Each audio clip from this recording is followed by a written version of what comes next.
Hello friends, मैं नीता भास्कर आप सभी लोगों का अपने यूट्यूब चैनल पर स्वागत करती हूँ। और हमारा क्लास 11 का एनसीईआरटी ये चल रही है और इसका फर्स्ट चैप्टर है। और हमने काफ़ी इसमें दो बार हमने दो वीडियो अपलोड कर चुकी हूँ मैं इसकी। और हमने काफ़ी चीज़ें इसमें पढ़ लिया है, प्रारंभिक मानव का विकास कैसे कैसे हुआ। और इसके इसमें इसी में हम श्रृंखला में आगे चलेंगे और आज पढ़ेंगे प्रारंभिक मानव औजारों का निर्माण, यानी प्रारंभिक मानव ने कैसे कैसे औजारों का निर्माण शुरू किया, किस तरीके से वो उसे उपयोग में लाते थे, ये सारी चीजें हम इसमें पढ़ेंगे। और किस में उनका इसमें क्या उपयोग था। तो चलिए शुरू करते हैं। और वीडियो पसंद आए तो लाइक शेयर कमेंट करना ना भूलें। और चैनल पे नए हैं तो चैनल को सब्सक्राइब जरूर कर लें, बेल आइकन जरूर प्रेस कर लें, जिससे नई वीडियो की नोटिफिकेशन भी आपको मिलती रहे समय समय पर। और इसके अलावा यूजी नेट फर्स्ट पेपर की भी मैं तैयारी करवा रही हूँ। अगर आप यूजी नेट की तैयारी कर रहे हैं तो जरूर वीडियो को देखें प्लेलिस्ट में जाके। तो चलिए शुरू करते हैं।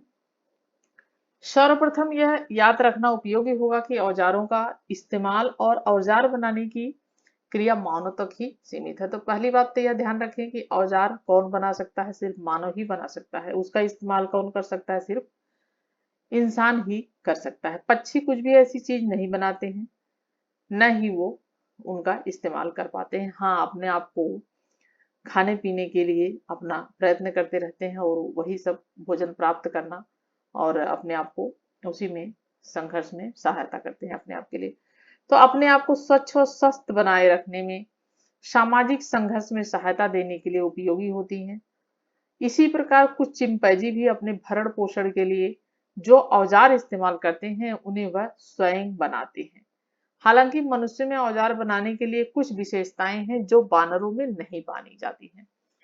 ठीक है, जैसे कि हमने पृष्ठ 11 पर देखा था, कुछ विशेष प्रकार के शारीरिक और संभवतः स्नायु तंत्रीय अनुकूलनों के कारण हाथ का कुशलता पूर्वक प्रयोग संभव है। क्योंकि हमारे पास हाथ है तो उसका हम कुशलता पूर्वक उपयोग कर पाते हैं। इस कार्य में शायद मनुष्यों के जीव में औजारों की महत्वपूर्ण भूमिका रही हो। इसके अलावा मानव जिस प्रकार औजार बनाते हैं और उसका उपयोग करते हैं उसमें अधिक स्मरण शक्ति, जटिल संगठनात्मक कौशल की आवश्यकता होती है। थोड़ा मुश्किल होता है, जटिल होता है। और स्मरण शक्ति होनी चाहिए, याद करने की शक्ति होनी चाहिए कि कैसे कैसे क्या करना है। और बानरों में इन दोनों विशेषताओं का क्या होता है, थोड़ा अभाव होता है। ठीक है, कुछ आरंभिक औजार। ये औजार ओल्डुई में मिले थे। बगल में दिखाया गया औजार एक गणासा है इसे, और जिसके सल्कों का निकाल कर धारदार बना दिया गया है। और औजार एक हस्त कुठार है। और आप बता सकते हैं कि औजार किस काम में आते होंगे, तो समझ सकते हैं कि गड़ासा जो है वो खुदाई वगैरह, कृषि वगैरह के काम में आता होगा। ठीक है, चलिए पत्थर के औजार बनाने और उसका इस्तेमाल किए जाने का सबसे प्राचीन साक्ष्य कहाँ मिला है? इथियोपिया।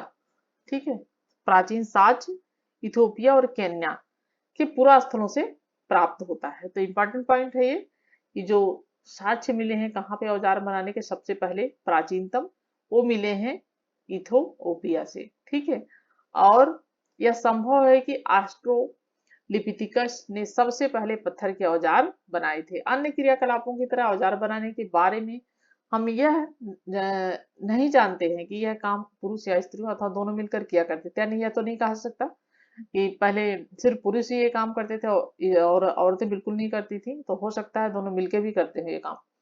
यह संभव है पत्थर के औजार बने स्त्री पुरुष दोनों ही होते हों। और संभव है स्त्रियां अपने और बच्चों के भोजन प्राप्त करने के लिए कुछ खास औजार बनाती और इस्तेमाल करती होंगी। यानी अपने बच्चों के भोजन करने के लिए, इस्तेमाल करने के लिए हो सकता है कुछ स्त्रियां भी औजार इस तरीके के बनाती होंगी जिससे उनके बच्चों को भोजन प्राप्त हो सके। लगभग 35,000 वर्ष पहले जानवरों को मारने के लिए के तरीकों में सुधार हुआ। इस बात का प्रमाण है कि फेंक कर मारने वाले भालों तथा तीर कमान। ठीक है, भालों से फेंक कर मारने वाले हथियार, तीर कमान जो है तीर चलाया जाता है जो फेंक कर इस तरीके से खींच के नए किस्म के औजार बनाए जाते होंगे। मांस को साफ किया जाने लगा, उसमें से हड्डियां निकाल दी जाती थी और फिर उसे सुखाकर हल्का सेकते हुए सुरक्षित रख लिया जाता था। शुरुआत में तो कच्चा खाते थे, आग का आविष्कार नहीं हुआ था। उसके बाद उन्होंने धीरे धीरे उसमें आग का आविष्कार हुआ। धीरे धीरे हमने ये चीजें पढ़ी थी पिछले वीडियो में।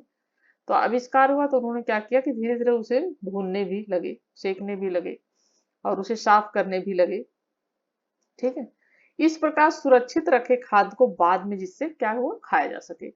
कुछ और परिवर्तन आए, जैसे समूरदार जानवरों को पकड़ा जाना, उनके रोएदार खाल का कपड़े की तरह प्रयोग और सिलने के लिए सुई का आविष्कार होना। ठीक है, बाद में धीरे धीरे और परिवर्तन आने लगे, और उनके जो रोएदार होते थे, खाल होती थी, उसको कपड़ों की तरह प्रयोग करने के लिए, सिलने के लिए, इन सब चीजों का इस्तेमाल होने लगा। बाद में उन्हें सर्दी गर्मी इन सब चीजों का भी धीरे धीरे एहसास होने लगा होगा।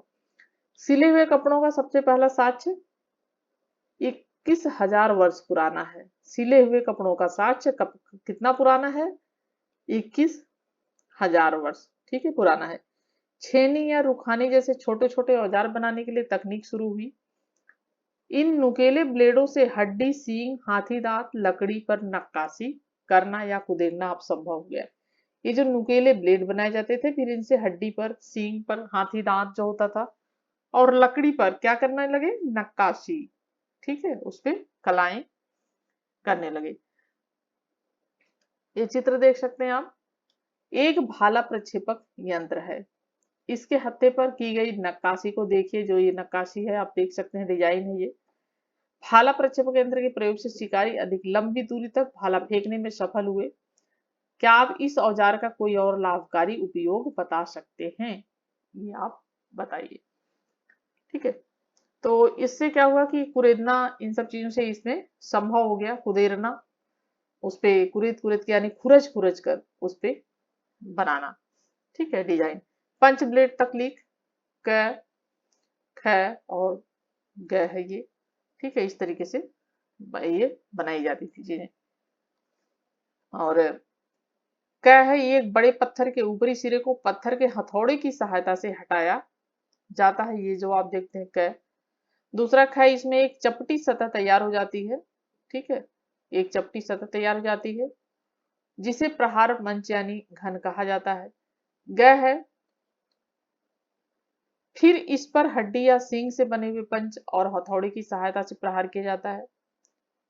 फिर है घ, ये देख सकते हैं आप, इससे धारदार पट्टी बन जाती है जिसका चाकू की तरह इस्तेमाल किया जा सकता था। इसका चाकू की तरह इस्तेमाल किया जा सकता है, अथवा उनसे एक तरह की छेनियां बन जाती हैं जिससे हड्डी, सींग, हाथी दांत या लकड़ी को उकेरा जा सकता है। अंग, ये देख सकते हैं आप, हड्डी पर नक्काशी का नमूना, यानी ये हड्डी है, देख सकते हैं जानवर की किसी की हड्डी है ये, और इस पर इस तरीके से देखिए छपा हुआ ये नमूना। ठीक है, इस तरीके से कलाकृति की गई है। तो इस पर अंकित जानवरों के ये चित्र है, ये देख सकते हैं आप। ठीक है, आगे चलते हैं। संप्रेषण और संचार के माध्यम, भाषा और कला, यानी संप्रेषण मतलब बातचीत एक दूसरे से जो हम करते हैं, तो क्या कहलाता है? वो संप्रेषण कहलाता है। जीवित प्राणियों में मनुष्य ही एक ऐसा प्राणी है जिसके पास क्या है? भाषा है। यानी मनुष्य के पास ही भाषा है कि हम एक दूसरे से अपनी बातें कह सकते हैं, दूसरे की बातें सुन सकते हैं, समझ सकते हैं। जानवरों में ऐसा नहीं होता है। बोलने को तो अपनी भाषा बोलते हैं, लेकिन ये चीजें नहीं होती। भाषा के विकास पर कई प्रकार के मत है। होमिनिड भाषा में अंग विक्षेप, हाव भाव या हाथों का संचालन, हिलाना शामिल था। उच्चरित भाषा से पहले गाने या गुनगुनाए जैसे मौखिक या अशाब्दिक संचार का प्रयोग होता था। यानी जब भाषा का उच्चारण नहीं हुआ था, भाषा का विकास नहीं हुआ था, तो अशाब्दिक संचार यानी शब्द तो नहीं बोले जाते थे, लेकिन कुछ इस तरीके से भाषा गुनगुनाना या कुछ इस तरीके से मौखिक या इस तरीके से होता था कि थोड़ा सा इशारे इस तरीके से कि जिससे समझ में चीजें आए। मनुष्य की वाणी का प्रारंभ संभवतः आहान या बुलावे की प्रक्रिया से हुआ। कैसे हुआ मनुष्य की वाणी का? जैसे कि नर बानरों में देखा जाता है कि प्रारंभिक अवस्था में मानव बोलने में बहुत कम ध्वनियों का प्रयोग करता होगा। धीरे धीरे ये ध्वनियां ही आगे चलकर भाषा के रूप में क्या हो गई होंगी? वो विकसित हो गई होंगी। ठीक है, उच्चरित यानी बोली जाने वाली, उच्चारण की जाने वाली भाषा की उत्पत्ति कब हुई? ऐसा सुझाव दिया जाता है कि होमो हैबिलिस के मस्तिष्क में कुछ ऐसी विशेषताएं थी जिसके कारण उसके लिए बोलना संभव हुआ होगा। इस प्रकार संभवतः भाषा का विकास पहले 20 लाख वर्ष पूर्व, कब? 20 लाख 20 लाख वर्ष पूर्व शुरू हुआ होगा, बहुत टाइम पहले। मस्तिष्क में हुए परिवर्तनों के अलावा स्वर तंत्र का विकास भी उतना ही महत्वपूर्ण था। स्वर तंत्र का विकास लगभग, ठीक है, स्वर तंत्र का विकास लगभग 2 लाख वर्ष पहले हुआ। ठीक है, 2 लाख, इसका संबंध खास तौर पर आधुनिक मानव से रहा है, यानी 2 लाख पहले। और भाषा का विकास सबसे पहले अभी हमने देखा 20 लाख वर्ष पूर्व शुरू हुआ होगा, लेकिन जब मस्तिष्क में, दिमाग में परिवर्तन हुए, माइंड में परिवर्तन हुआ, तो स्वर तंत्र का विकास लगभग माना जा रहा है कि 2 लाख, ठीक है, वर्ष पहले हुआ था। इसका संबंध खास तौर पर आधुनिक मानव से रहा है। ठीक है, एक तीसरा सुझाव यह है, तीसरा सुझाव है कि भाषा कला के साथ लगभग 40,000 से 35,000 साल पहले विकसित हुई। तीसरा सुझाव यह है कि भाषा कला जो है वो कब विकसित हुई, 40 या 35,000 साल पहले विकसित हुई। उच्चरित भाषा विकास के साथ घनिष्ठ रूप से जुड़ा रहा है, क्योंकि ये दोनों ही संप्रेषण यानी विचार अभिव्यक्ति के माध्यम है। अल्टामीरा के गुफा चित्र देखते हैं। अल्टामीरा कहाँ पे है, स्पेन में है।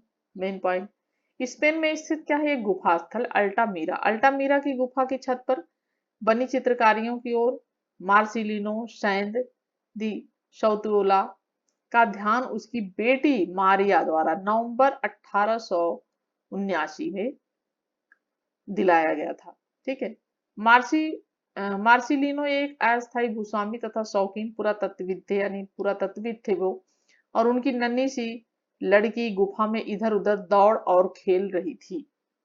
ठीक है, जबकि उसके पिता गुफा के फर्श पर खुदाई कर रहे थे। वो फर्श पर खुदाई कर रहे थे, पुरातत्वविद दे तो खुदाई कर रहे थे, और अचानक मारिया की नजर छत पर बनी चित्रकारियों पर पड़ी।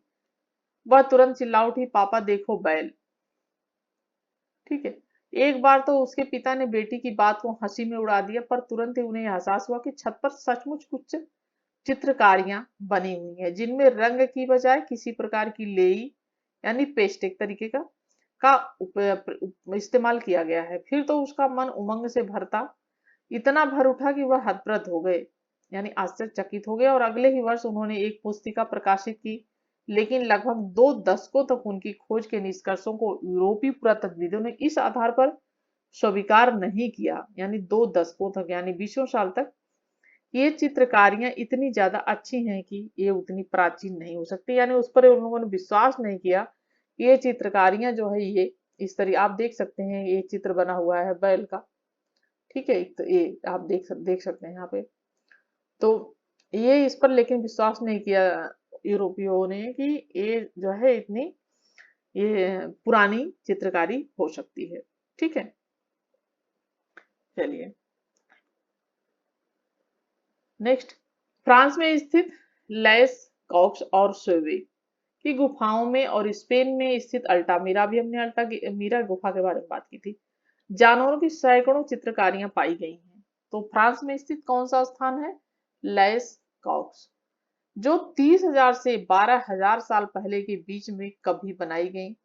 इसमें गौरों, घोड़ों, शाकिन, हिरन, मैमथों यानी हाथी होते थे, मैमथ यानी विशालकाय जानवरों, गैडों, शेरों, भालुओं, तेंदुओं, लकड़बग्घों और उल्लुओं के चित्र भी इसमें शामिल हैं।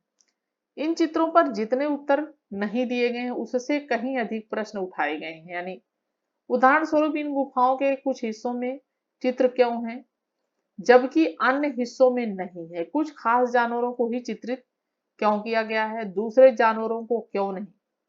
पुरुषों को अकेले, अलग अलग और समूहों में भी चित्रित किया गया है, जबकि स्त्रियों को केवल समूह में ही।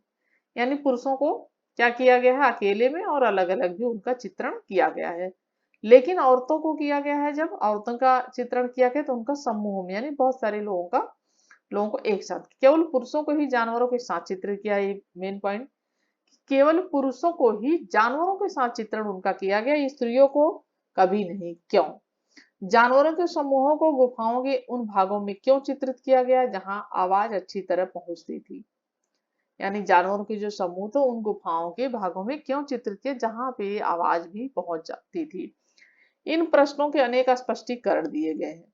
उनमें से यह है कि चूंकि जीवन में शिकार का महत्व है, इसलिए जानवरों की चित्रकारियां धार्मिक क्रियाओं, रस्मों, जादू टोनों से जुड़ी होती थी।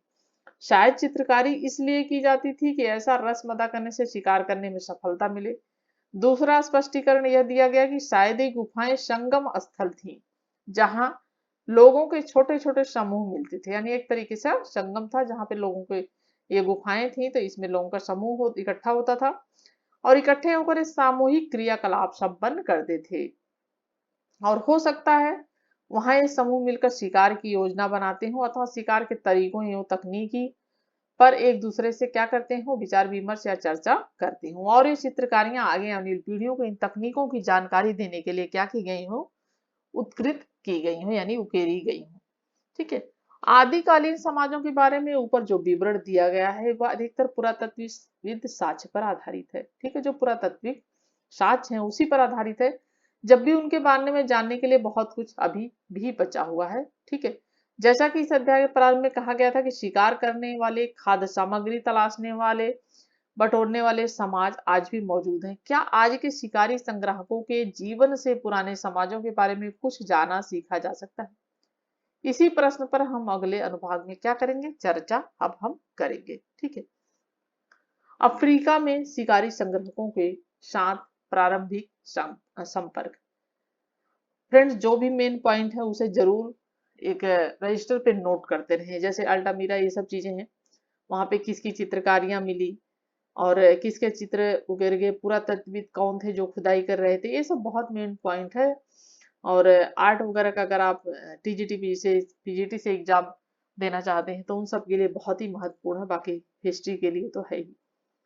तो वो सब चीजें अगर आप नोट नहीं करेंगे तो आप भूल जाएंगे, और एनसीईआरटी के अलावा ये सब चीजें कहीं नहीं मिलेंगी आपको। ठीक है, चलिए। अफ्रीका में शिकारी संग्राहकों के साथ प्रारंभिक संपर्क। अफ्रीका के कालाहारी रेगिस्तान में रहने वाले कुंगशैन नाम के एक शिकारी संग्रह समाज के साथ 1870 में एक अफ्रीकी पशुचारक समूह के एक सदस्य का पहली बार संपर्क हुआ। उस व्यक्ति ने इस मुलाकात के बारे में निम्नलिखित विवरण दिया। सर्वप्रथम जब हम इस इलाके में आए तो हमने देखा कि वहां बालू की सतह पर अजीब किस्म के पैरों के निशान बने थे। क्या कहते हैं वो? 1870 में एक अफ्रीकी पशु चारक यानी पशु चराने के समूह का एक सदस्य था जो पशुओं को चराते हैं चारागाहों में। तो ये पहली बार उससे संपर्क हुआ और इसकी मुलाकात हुई और इसने ये विवरण दिया कि सर्वप्रथम जब हम अपने इलाके में आए तो हमने क्या देखा कि वहां बालू की सतह पर अजीब किस्म के पैरों के निशान बने हुए। हमने आश्चर्यचकित होकर सोचा कि ये लोग कैसे होंगे। ये लोग हमसे बहुत घबराते थे और जब कभी हम उनके आसपास जाते थे भाग कर कहीं छिप जाते थे। हमें उनके गांव मिले लेकिन उन्हें हमेशा सुनसान पाया गया, क्योंकि जब कभी भी अजनबी लोगों को देखते थे तो इधर उधर भागकर वो क्या करते थे, झाड़ियों वगैरह में छिप जाते थे, डरते थे। हमने मन ही मन कहा, अरे यह तो अच्छी बात है, ये लोग हमसे डरते हैं, वे कमजोर हैं और हम आसानी से उन पर शासन कर सकते हैं। इस तरह हमने उन पर अपना शासन क्या किया, स्थापित किया। इसमें कोई झगड़ा या खून खराबा नहीं हुआ। विषय 8 और 10 में शिकारी संग्राहकों के साथ हुए मुकाबले के बारे में आप और अधिक जानकारी प्राप्त करेंगे। ठीक है, आगे चलिए। हादसा जनसमूह। हादजा शिकारियों तथा संग्राहकों का एक छोटा समूह है जो एक लेक यासी, एक खारे पानी की ब्रिभंस घाटी में बनी झील के आसपास रहते थे। ठीक है। हादजा हादजा जनसमूह।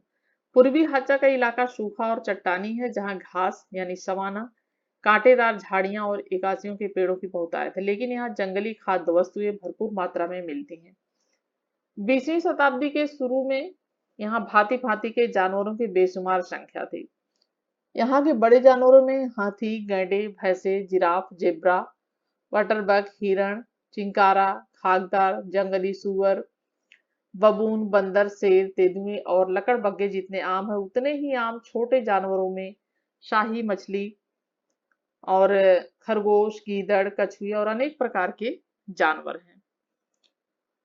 हादजा लोग हाथों को जोड़कर हाथी को छोड़कर सॉरी हादजा लोग हाथी को छोड़कर बाकी सभी किस्म के जानवरों का शिकार करते थे और उनका मांस खाते, यानी वो हाथी का शिकार नहीं करते थे, बाकी और सभी जो बाकी तरह के जानवर थे उनका मांस खाते थे, शिकार करते थे। यहाँ शिकार के भविष्य को कोई खतरा पैदा किए बिना नियमित रूप से जितना मांस खाया जाता है उतना दुनिया के किसी भी ऐसे भाग में नहीं खाया जा सकता, यानी बहुत अधिक वो लोग मांसाहारी थे। जहां ऐसे शिकारी संग्राहक रहते हैं वहां अथवा निकट भूतकाल में रहते थे, वनस्पति, खाद्य, कंदमूल यानी पेड़ों से फल प्राप्त होते थे, जो बेर, बाओबाब, पेड़ के फल आदि, जो साधारण दर्शक को अक्सर आसानी से दिखाई नहीं देते। जलाभाव के वर्ष में भी अत्यंत सूखे मौसम में बहुतायत में उपलब्ध होते हैं। जिस तरह का वनस्पति खाद्य बारिश के 6 महीने में उपलब्ध होता है, वह सूखे के मौसम में मिलने वाली खाद्य वस्तुओं से भिन्न होता है। लेकिन यहाँ खाद्य पदार्थ की कोई कमी नहीं रहती। यहाँ पाई जाने वाली 7 किस्म की जंगली मधुमक्खियों के शहद, 7 किस्म की, और सुड़ियों को चाव से खाया जाता है। लेकिन इस चीज की आपूर्ति सदा एक ही जैसी नहीं रहती। मौसम के अनुसार क्या है, ये धीरे धीरे हर वर्ष बदल जाती है। ठीक है, थोड़ा सा हम ये साइड में पढ़ते चलते हैं। क्या है ये? मानव विज्ञान। ठीक है, एक ऐसा विषय है जिसमें मानव संस्कृति और मानव जीव विज्ञान के उद्विकासी पहलुओं का अध्ययन किया जाता है। ठीक है, एंथ्रोपोलॉजी। और क्रियाकलाप। हाचा लोग जमीन और उसके संसाधनों पर अपने अधिकारों का दावा क्यों नहीं करते? उनके शिविरों के आकार और स्थिति में मौसम के अनुसार परिवर्तन क्यों होता है? सूखा पड़ने पर भी उनके पास भोजन की कमी क्यों नहीं होती? क्या आप आज के भारत के किसी शिकारी संग्राहक समाज का नाम बता सकते हैं? तो आपको सर्च करना होगा, देखना होगा कि आप इसमें इस क्वेश्चन का आंसर कैसे दे सकते हैं। ठीक है, पूर्वी हाजा लोग जमीन और उसके संसाधनों पर अधिकार नहीं जताते। कोई भी व्यक्ति जहां कहीं भी चाहे रह सकता है, यानी कोई उनका अपना अधिकार नहीं कि हमारी जमीन है या आपकी है या उनकी है। कहीं पर भी कंदमूल, फल और शहद इकट्ठा कर सकता है और पानी ले सकता है। इस संबंध में हाजा प्रदेश में कोई प्रतिबंध नहीं होता है। अपने इलाके में शिकार के लिए असीमित मात्रा में पशु उपलब्ध होने के बावजूद हाजा लोग अपने भोजन के लिए मुख्य रूप से जंगली साग सब्जियों पर ही ये क्या होते हैं, निर्भर रहते हैं।